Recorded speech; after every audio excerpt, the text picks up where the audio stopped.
Thank you, everyone, and thanks, Andy. Good afternoon to Emirates Old Trafford. I'm the head of communications here at Lancashire Cricket, Emirates Old Trafford, so I've not had too far to come, but thank you for staying along for probably is the graveyard shift, the last session in this room.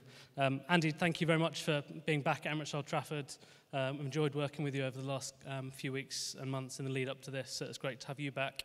And this discussion today is all around digital, it's around technology, and ultimately how digital technology can really increase revenues, and also a bit of discussion around where digital has come from. It's obviously come a long way in the last 10, 15 years, and also looking ahead to where it might go as well. So just a very quick introduction to myself. James Price, the head of communications here at Lancs. So I cover responsible for all things, obviously PR and comms, as well as digital, social strategy, video production, and also our live stream broadcasts that we do for the men's and women's teams here at Emirates Old Trafford. So what I'll do now is I'll just ask the panel to introduce themselves. We've got Alex, Mike, and Param here. So guys, if you just want to make just a very quick intro, just to what you are, who you are, and Mike, we'll start with you.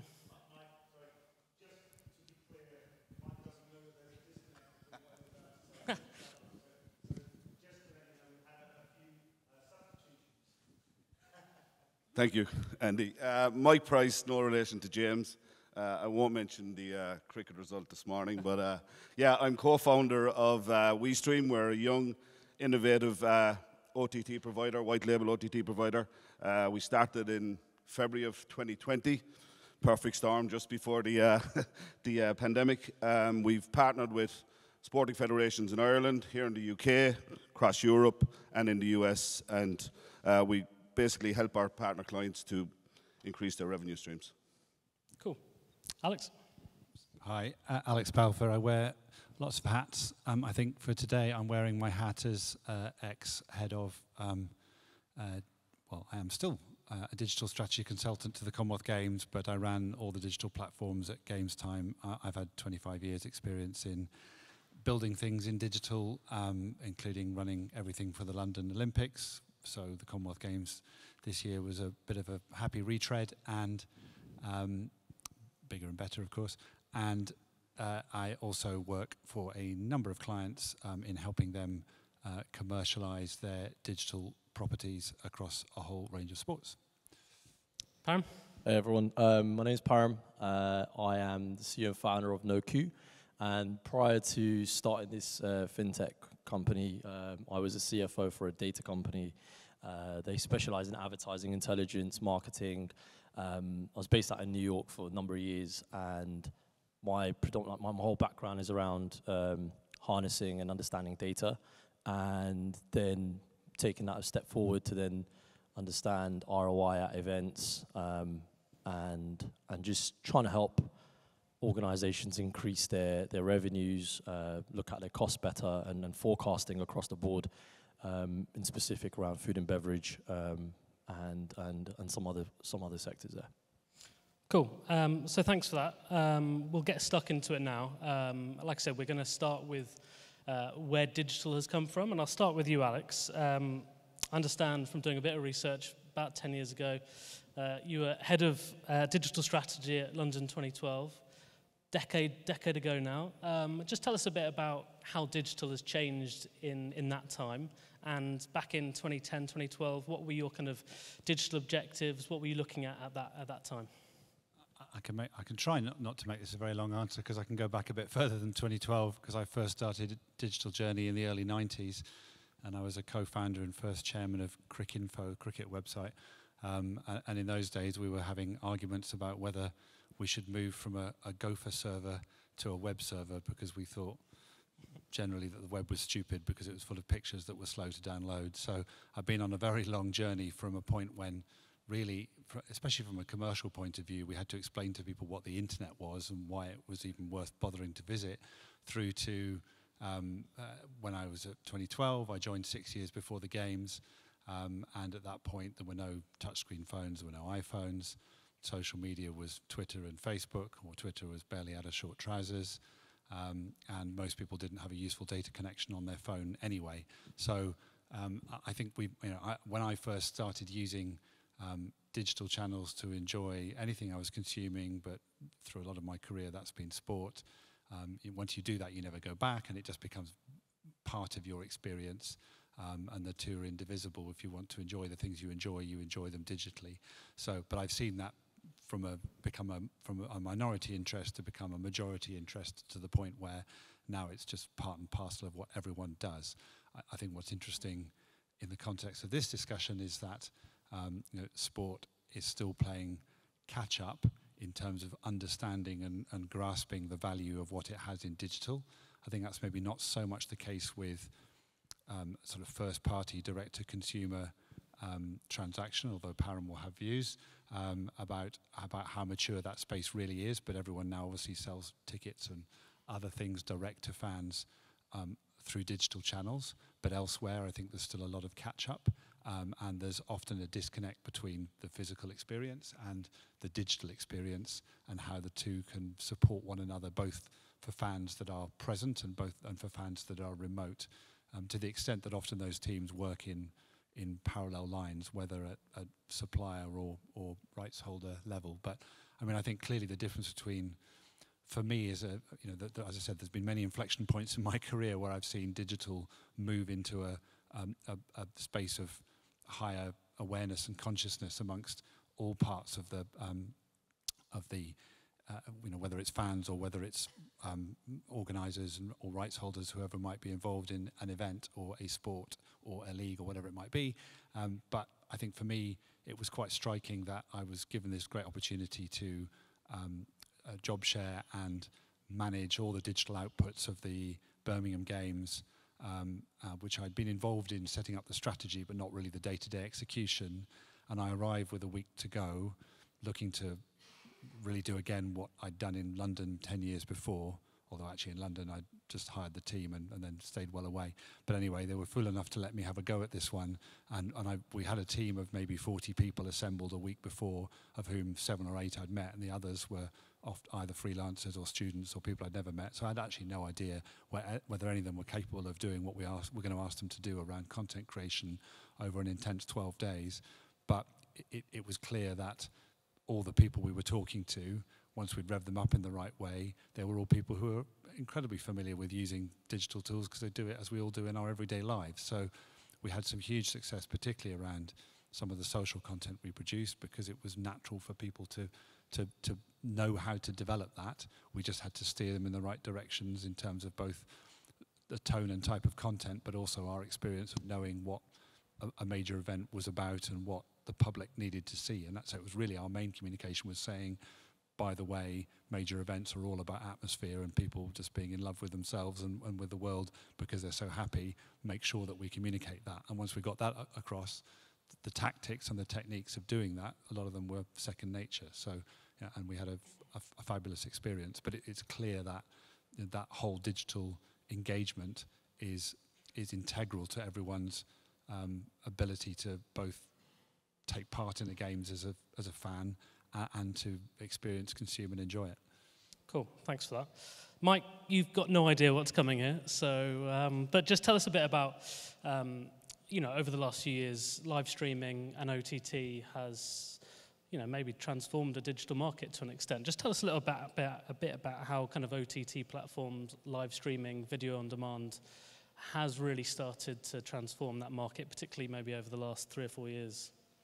Yeah, I suppose the pandemic, I suppose, really kind of pushed everybody towards OTT and streaming anyway. So that certainly helped. I think I saw a stat recently that I think 67% of mobile content now is consumed via mobile devices. And I think it's important for sporting organisations and federations to understand the consumer, the supporter, the fan, and whether they're in the stadium or actually consuming the content online. And I think once they get a better understanding of the consumer, it helps then, I think, them towards the OTT platform and streaming, and I suppose delivering that content via that media platform. Most of the organisations will have linear TV deals anyway. Yep. But I think what the pandemic certainly did for organisations, that embraced the digital technology of OTT during the pandemic. It made them realize that there was additional revenue streams to be gained. And we found it with our partners that we worked with during the pandemic and that we continue to work with, that now it's now part of their DNA really. They see it as you know, another part of their business model. But I think the big thing and for them to understand is the actual supporter, the consumer, and what they want. And I think you kind of have to make that as personal and as engaging as you possibly can. And that's one of the things that we try to do with our partners. We try to understand, and probably I wouldn't be as expert as data mining, but I think it's very important that they get an understanding of what the consumer wants, because that will help drive the digital strategy. It'll help drive their mind process towards how they deliver that, in what format, and to make it as engaging as possible for the consumer and the fan. For any rights holders, clubs, leagues, organisations in the room that were looking at an OTT, you know, what are the benefits of setting up an OTT rather than streaming it on a YouTube or Facebook? Yeah, well, we make it as easy as possible for any rights holders or people in the room. But so I suppose what we do and the benefits to do is that we provide a white label platform, so we can customize and adapt the platform to their requirements. But part of that process is to getting an understanding of what they want and what their long-term strategy is. So it's very, very much a partnership approach for us, and it's getting to understand, the organisation, their needs and requirements, and then once we have that, then we sit down and we put a strategy in place on understanding the consumer and the supporter. So it's like, for us, it's all about growing that partnership and understanding the federations or the sporting organisations' needs and requirements. Just following on from that, Alex, how important I suppose, particularly in the sports industry, in terms of broadcast rights, how important is it for rights holders to maximise and make the most of those digital platforms? Because you see Twitter, you see TikTok, these are really fast-growing platforms. How important is it for right holders to maximise those opportunities? I think it's massively important, just from the simple point of view that you are competing for consumers' time with everything else they're doing, including all the other content on TikTok, including Netflix, including video games and other platforms.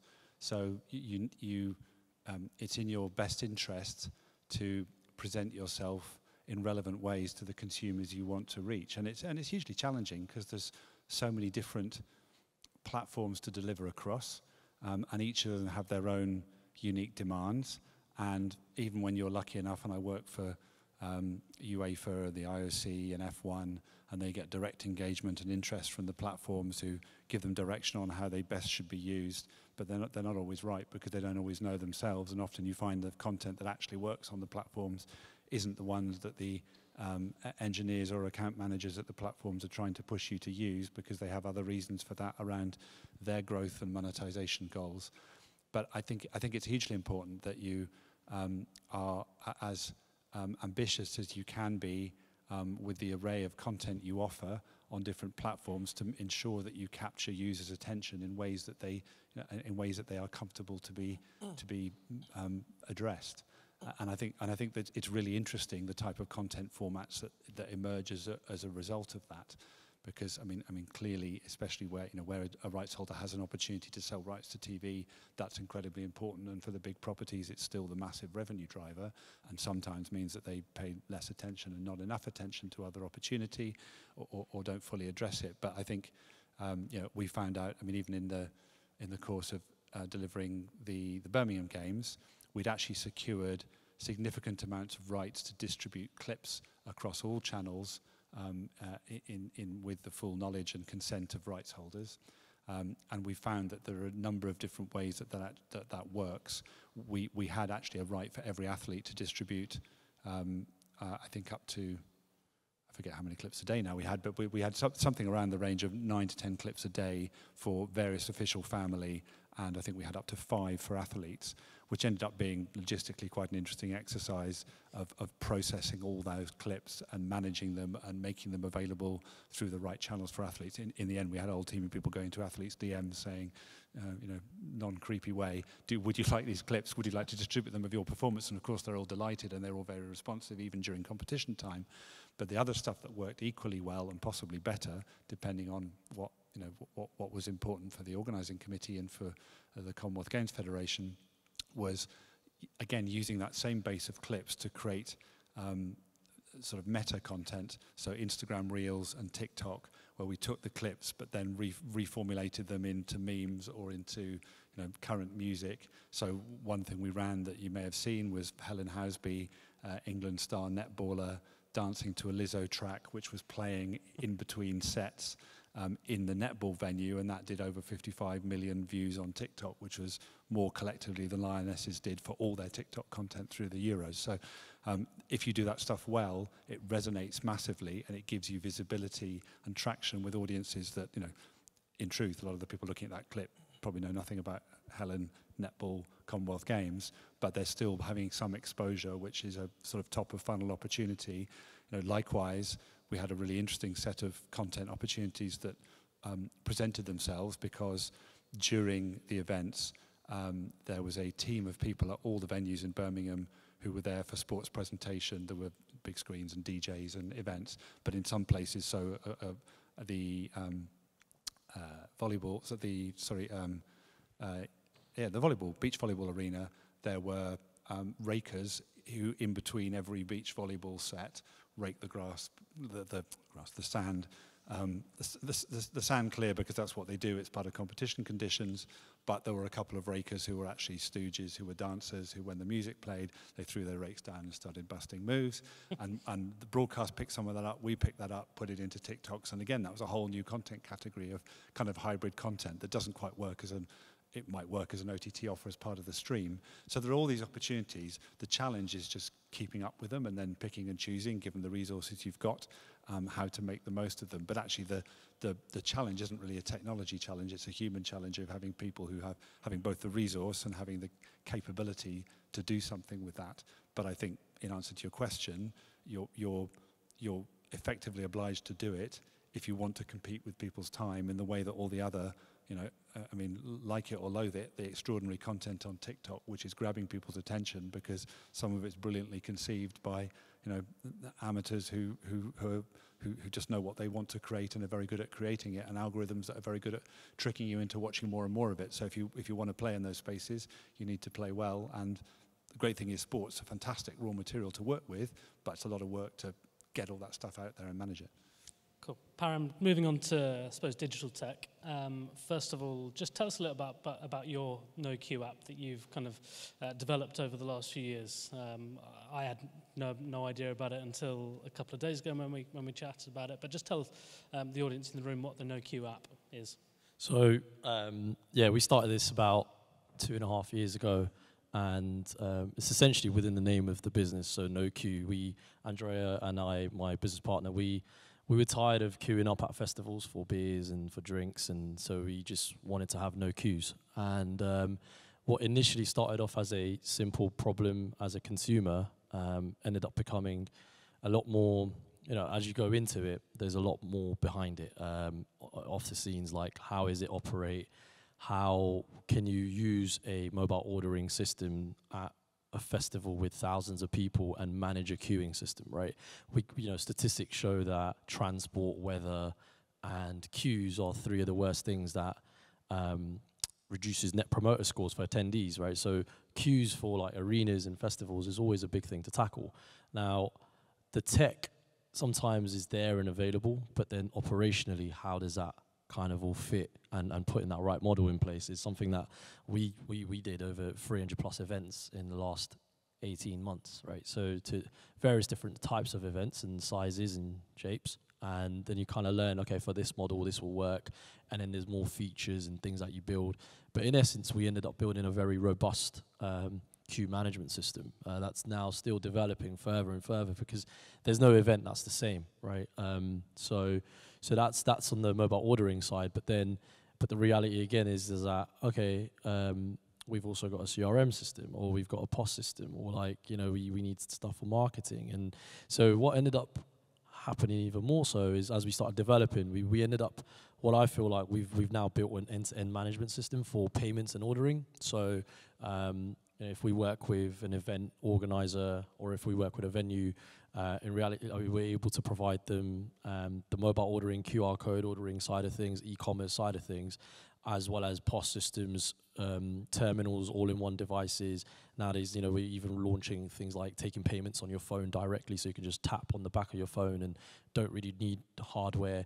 There's a big movement around RFID, you know, last 10 years or so, mainly because, you know, everyone's going cashless, trying to understand data, trying to operate offline. But these things are now also available through NFC. There just wasn't as many NFC devices as they are today. And NFC is a two-way communication, right? So it's a little bit more secure than a one-way RFID in that sense. But what you, so it's a lot of evolvement as we're progressing. And you know, now we're able to provide offline transactions, right, through just basic terminal, like the similar types of systems that you would have seen over the past few years. So a lot less downtime and secure in terms of making sure you're taking revenues throughout your events. But another really, I'd say, a problem that we encountered was the time aspect of it. So we started working a lot on the revenue building side of it, which is, you know, the queue management and offline, etc. But the time aspect was all around how are we, you know, you've got 40 different traders selling at a venue or a event. So we did the Scottish Open with the European Tour. Now, if the person that's managing it has to now ask for multiple Z reports or say, hey, how much did you sell, or what did you sell? And, you know, they just don't have that understanding of what products were sold and feedback on the different vendors. Now, how much are you really understanding about your event, what's being sold, and what your customers think about your offering? So trying to wrap that up as well is something that we've done now. And, you know, multiple vendors can use our systems. It all kind of consolidates in the top level for management. There's a feedback loop. You know, you can kind of understand how each trader is doing, which ones are the best. Typically, when you have events where you're running revenue share models, you know, sometimes it's like, hey, whatever you sell, we'll just charge you 20% or 15%. But in reality, there's no understanding about why that percentage is that percentage. And my whole background has been around forecasting, looking at past data, and then delivering a number on it, right? So if you then knew that, okay, this is what I expect from a typical pizza guy that's got 40,000 attendees, or this is the types of people that are going to be attending, and this is what I expect from an ice cream van, maybe you can kind of create a pricing that's more efficient for both the vendor and for yourself, right? So there's a lot around pricing and forecasting going forwards that we want to tackle. There's a lot of events moving from pitch fees all the way to revenue shares, or using a hybrid. And sometimes you get, you know, you sometimes if you're trying to pitch for an event and a vendor is being told, hey, like, it's going to cost you $5,000 for rent. Now, there's a big risk that they might not make that back, right? So it's kind of producing forecasting metrics and models which will allow both the vendors and event organizers to feel comfortable around what the charges should be, you know, what's expected, etc. So and all of that's really going to come from like past data and collecting all of that and figuring that out. So that's what we're doing, really. Cool. We talked before last week on our Zoom call when we talked about what we're going to talk about today, and we all agreed that particularly sport has a long way to go in terms of that digital experience and that, I suppose, that customization. Alex and Param, what do you think sport, particularly sports, but it could be any other event, what do you think sport needs to do to catch up in terms of that digital experience, both in bowl, but also, I suppose, that digital experience, whether it be an OTT or across social channels? I'll go first. I mean, I think that the raw material we work with remains incredibly compelling.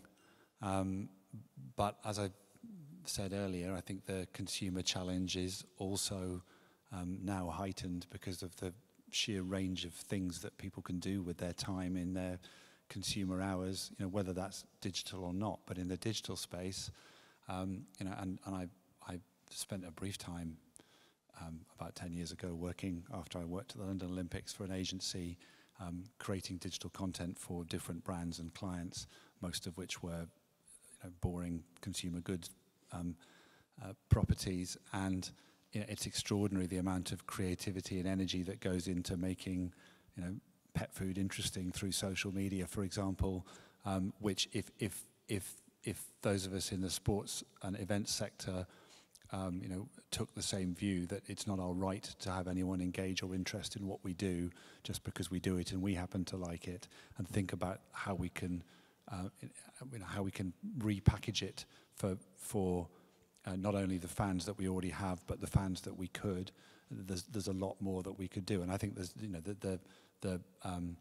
the raw material is fantastic, but often the way that we tell our stories is not so fantastic, and the way that we manage our channels and the way that we present our material through digital channels there's a lot to learn and a lot of places that we can go. I think in terms of the commercialization, I suppose one straightforward way of looking at this is that sports sponsorship is an interesting and tricky area. Often when you talk to people in media buying, so we often think of, I work on sponsorship commercialization for UEFA, a bit for F1, for the Paralympics, and a few other properties.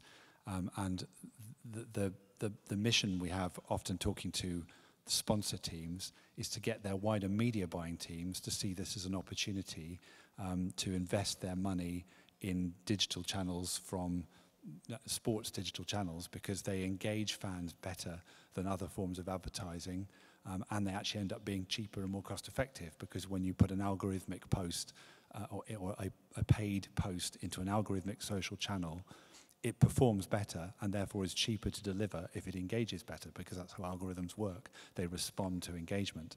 But often we find, actually, when you talk to people who are up the tree in media buying, where their sponsorship is a small proportion of the overall massive budget they have to reach consumers, they can't really value sponsorship. They're not always sure why they do it. It's a bit of a ghetto. Sometimes they have whole teams in, say, Coca-Cola and Heineken who've been sponsoring the same properties for literally decades, and everyone involved in the sponsorship on both sides of the deal is highly invested and doesn't really want to question the value proposition. But actually, the fundamental of sports sponsorship is that it's a way of making your boring brand more appealing to more consumers by associating with something that's both prestigious and exciting. And that directly translates when you see digital performance. But I think that's something that the industry is playing catch up on, and I think is a really interesting opportunity to leverage that, not just that feel, but that reality of the better numbers that you generate up into playing that back into the wider media buying opportunity and budgets of brands that might actually switch on to the fact that this is something they can really leverage and really go places with. I just think it's something that right now, a lot of the things you see in, I see it consistently in properties, that sponsors are given some sort of digital real estate which isn't really connected to their business. They sponsor this section or that section of a website, or they have this content strand or that content strand around a player of the day or a fantasy game or a goal of the week or whatever it might be. And then when they are creating or co-creating content around that property, none of it's actually being targeted at consumers that they care about. All that can be done. It just isn't very rarely, because they're quite happy just to sort of park everything, feel good about it, and not really take it anywhere. But I think with active management, you can do so much more, because these digital channels owned by sports and rights holders actually have really strong media properties. They just don't get fully exploited. Param, do you agree that sport has a long way to go? Yeah, massively. And I think jumping back onto what I was speaking about before is through app technology and through, by far, mobile phones, in my opinion, are the most engaging devices that exist at this point in time. And how we then utilize those to then increase engagement going forwards digitally for sports, and just building that more of a fan base and a members feel and a community feel, I think is going to be big. You see multiple in different places right now where people are so used to now checking in. So but like 5 years ago, it started off with, hey, you check in on Facebook and say, I'm over here. Nowadays, now you're starting to check into particular venues, and it's super cool what that could relate to, right? And go into where you might be able to then sync that up to your social profiles and then say, hey, Andrea, look, your friend is also over here, or depending on how you want to kind of run the privacy side of things and how much engagement you want, but you can go in and really start building more of a community-based approach and connecting people. And I think the statistics is showing more and more that people are now going to see sport events, less so for the actual sporting, the game or whatever it is, but more so just to socialize. And that's going to be at the top of, basically capturing moments and just being able to share those is more important now than it ever has been. So, I think digital is going to play a huge part in that. Cool. Mike, in terms of the future of OTTs and live streaming, it's obviously come a long way in 3-4 years. Where do you think we might be in another 3 or 4 or 5 years' time? If I had a crystal ball, it'd be great. But I think what Alex said about the consumer and understanding them, I think that's key to all of this. I think it's key that we understand that, and I think to get to understand that will help drive the strategy to where OTT will be in 5 years' time. It's come a long way in the last 3 years, and I think it's only going to get more popular. But I think it's important that people understand that it's like OTT it's great, but it's important that the experience for the consumer has to be enjoyable, and that's what we try to do with our partners. We try to get an understanding of what their needs and requirements are from the consumer perspective. And I think that's going to drive the growth of OTT over the next number of years. I think it's important that the digital side of things, most federations now and sporting organizations and clubs, they now have a digital strategy where they didn't have 2 or 3 years ago. And I've been around software for around 25 years, and I've seen, similar to Alex, I've seen the growth and the way things have changed.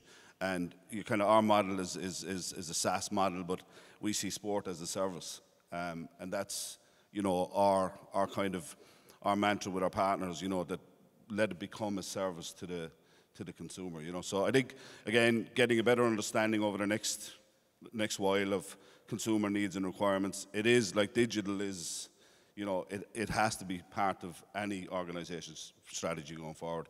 And that, I think, ultimately will help drive revenues as well. And I think there's certainly from a commercial point of view, from a sponsorship point of view, it's important that, OTT isn't just, a subscription-based model or a pay-per-view model. There has to be different elements. There has to be a freemium model to work in tandem with YouTube and TikTok and things like that. So, it's all about understanding what the consumer requires. Alex? I think to build on what Mike said, just to give you some more practical examples. So we manage a lot of OTT modeling and actually marketing for different properties, including DAZN and Matchroom and 1 or 2 others. And actually we have a big project running with the EBU around athletics. So 2 practical examples from both of those, which are quite interesting, which are about servicing consumers and giving them a useful user experience, because everything consumers doing is a voluntary action, especially around sport. I mean, there's a hardcore of fans for everything, whether it's Game of Thrones or whether it's volleyball or whether it's football or cricket or whatever it might be, who you can actually now, with reasonable confidence, you can identify those people and set an expectation around them spending some money on your property. But that's a hardcore, and even for the biggest properties in most territories, that's not an awful lot of people. It's not, you think kind of top of that tree is things like NFL Game Pass, but we're talking hundreds of thousands, but not actually millions of consumers who are going to simply going to pay for that because you've told them they need to, and they don't need any other incentive because they're so excited about the property. Otherwise, you need to make the opportunities for them seamless and easy. And 2 simple examples to that. We have a project running with the EBU where we're experimenting with a free-to-air advertising-supported streaming service, mainly focusing on rights which have been underexploited. So the EBU, as many of you I'm sure know, is the collective body that has traditionally negotiated rights on behalf of all the free-to-air broadcasters in Europe, 56 or so, and usually buys World Cup, Olympic and other rights. But more and more of that is being eaten away from them in the last few years, or have been bought by other agencies. We did some experiments over the World Athletics Championships, the European Championships, Munich in the summer, and one of the interesting parts of that was exploring the different types of feeds that are available in multi-sport championships, where you'll get in an athletics environment, you'll have the integrated or world feed, where everything, as you'd see on a normal broadcast channel, flips between different events that are happening depending on what a director thinks in your country is interesting and which your athletes are performing. And then you'll also have the isolated feeds, which are actually a dedicated feed, which is produced anyway, focusing on high jump or long jump or sprint events or whatever it might be. And we started to discover that actually we could run those in parallel in streams, and often the rights holders weren't that worried if we ran an isolated feed in effective competition with an integrated feed, and that we'd be looking at handoff points, because of course even broadcasters who have all the rights, they tend to be busy and have other priorities. If they find that their athlete is no longer in the competition, or they maybe have other things to show, they might just move away from it and say, right, we're finishing this up now, or we'll bring you the highlights later, or we're going back to studio. And we saw all sorts of gaps in that space to say, well, why don't we have a handoff to our streaming service saying, if you want to persist with the high jump or the long jump, just go to this feed. So actually it opens up a whole new world of opportunity, but the challenge there is making that user experience easy so that people can switch from an analog, a TV to a digital feed, or a digital stream to another digital stream, whatever it might be. But actually in the commercial context, it's quite appealing because we can actually sell all that content at the same rates as they're selling TV, running through the same sales houses, having the same relationships with advertisers. So potentially quite commercially attractive. And then alongside that is, as I'm sure many of you know, there's this really interesting opportunity in connected TV for all the archives that can run through free-to-air on people's devices. The other simple and quick example, so we managed all the international promotion outside of core markets for Canelo Golovkin fight, which was mid-September on DAZN. And we went through all the different channels, reached to market through social, through Google search, through different types of advertising. By far and away, the most effective channel in delivering sign-ups, which delivered at significantly below not only the cost per acquisition targets that we'd agreed, but actually below the actual cost of the sign-up for the fight on the night, was through Google Play. And I'm certain through a mechanism called Universal App Campaign. So there's a series of different campaigns you can run across Google infrastructure. One is called the Universal App Campaign. It's basically machine learning driven. It finds people who it thinks is going to sign up for an app. But the reason why we were so successful using that mechanism is because if you are on Google Play and you have an Android phone, you have to put your credit card details in, and everything is basically set up for you to press a button to say go. So this transaction, which was depending on market, either I think $10 or $2, it was so easy to do that people did it. In every other market, we had to sweat blood, particularly with boxing fans who hate themselves, that we couldn't get anyone. We got loads of people to land on the site, but we could not get them to convert until 4 hours before the fight. Literally, 4 a.m. in the morning fight, we were there at midnight, tearing our hair out, and then suddenly the money starts trickling through, except on this app campaign. And the only reason I can surmise is that it's so seamless and easy. So even something as simple as that, it's kind of part of user experience that if you make it incredibly easy, and of course the problem with app campaigns and the problem with app stores is that they take your money, but some money is better than no money. Just that simple action of having something really easy for people to do will trip them from going, can't be bothered to, yeah, okay, whatever. It's just $2, isn't it? I just press that button and I'm done, and maybe I will watch the fight after all. So competing in that space, and I'm sure it's similar in venue and in situ, all those little micro decisions you make often are driven by something as simple as, can I be bothered, and do I make it easy enough for you to bother? Cool. Conscious of time, we've flown through quite a few bits there. We were going to come on to NFTs, but we definitely don't have enough time for that. I'm just wondering if there are any questions in the room for our panelists. No? All right. Oh, sorry. A mic's on its way.